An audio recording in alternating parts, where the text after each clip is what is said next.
என்னுடைய பொண்ணு வந்து லாயரா இருக்காங்க. இன்னைக்கு சென்னை ஹைகோர்ட்ல பிராக்டிஸ் பண்ணிட்டு இருக்காங்க. அவங்க சீனியர்ட்ட இருக்காங்க, அவங்க ஜூனியரா பிராக்டிஸ் பண்ணிட்டு இருக்காங்க. அப்ப அவங்களுடைய இன்ட்ரெஸ்ட் என்னன்னு தெரியும் போது இன்னைக்கு பாத்தீங்கன்னா அவங்க வந்து சீஸ் பிராக்டிசிங் ஜூனியரா பிராக்டிஸ் பண்றாங்க. காலையில 8:30 மணிக்கு வேலைக்கு போயிருவாங்க, ராத்திரி 10:30 மணிக்கு தான் வருவாங்க. 14 மணி நேரம் உழைக்கிறாங்க. ஆனா அவங்களுக்கு டயர்ட் ஆகாம உழைக்கிறாங்க. ஏன்? ஆசை அவங்களுக்கு அதுல இருக்கு. இவ்வளவுதான் பாயிண்ட். அப்ப அவங்களுக்கு பிடிச்ச வேலையா இருந்தா, நான் ஜேர்னலிஸ்ட் ஆகணும் போது நான் சின்ன வயசுல இருந்து என்னுடைய 7th ஸ்டாண்டர்ட் எனக்கு இந்த ஆசை வந்துச்சு. நான் நிறைய இடங்களில் சொல்லியிருக்கேன். அப்ப இருந்தா ஜேர்னலிஸ்ட் ஆகணும். அப்ப இந்த செல்போன்லாம் வராத காலத்திலேயே ராத்திரி 12:30 மணிக்கு 2 மணி 3 மணிக்கு வீட்டுக்கு போகும்போது நான் ஆசைப்பட்டு போவேன். எங்க வீட்டுல சண்டைக்கு வருவாங்க. நீ என்ன 3 மணிக்கு வந்து 2 மணிக்கு வரும், இல்ல வைகோ எலெக்ஷன்ல நிக்கல, இல்ல ஏடிஎம்கே அலையன்ஸ் மாத்திருச்சு, நான் வந்து ஒன்னு சொல்லிட்டு இருப்பேன். அதுக்கு நான் என்ன செய்யணும்னு கவலைப்படுவாங்க. அப்ப எனக்கு வந்து அந்த ஒவ்வொரு இன்சிடென்ட்டும் ஒரு பேஷனா இருந்துச்சு. அது வந்து பெரிய ஆசையா இருந்துச்சு.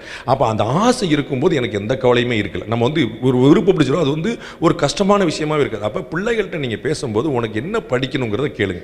அதுல உனக்கு உண்மையிலேயே இன்ட்ரெஸ்ட் இருக்கா கேளுங்க. எதனால நீ படிக்கணுங்கிறத கேளுங்க. புரியுங்களா? என்னுடைய ரிலேட்டிவ் பையன் ஒருத்தன் வந்து நான் வந்து எப்படியும் ஆட்டோமொபைல் இன்ஜினியர் தான் ஆபரணும். அவனுக்கு என்னென்ன கார் பைக் கண்ட ஆசை.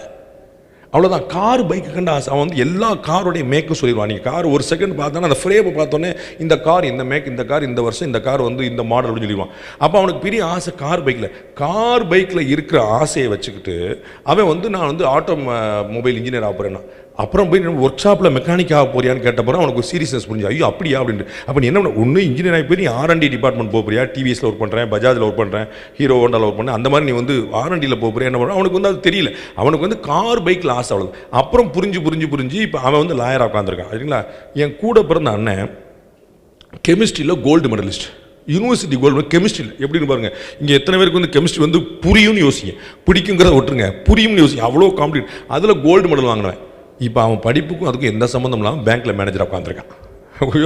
ஒரு சயின்டிஸ்டாக போயிருந்தான் அப்படின்னா புரிஞ்சுக்கும். பேங்க் மேனேஜராக உட்காந்துருக்கிறான், கோல்டு மெடல். இப்படி நம்ம என்னமோ ஒன்று படிக்க நினச்சி, என்னமோ நான் நினச்சி, என்னமோ ஒன்று போகிறதுக்கு அதுக்கு வந்து நீங்கள் ஏதாவது ஒரு டிகிரி முடிச்சுட்டு சிம்பிளாக போயிடலாம்.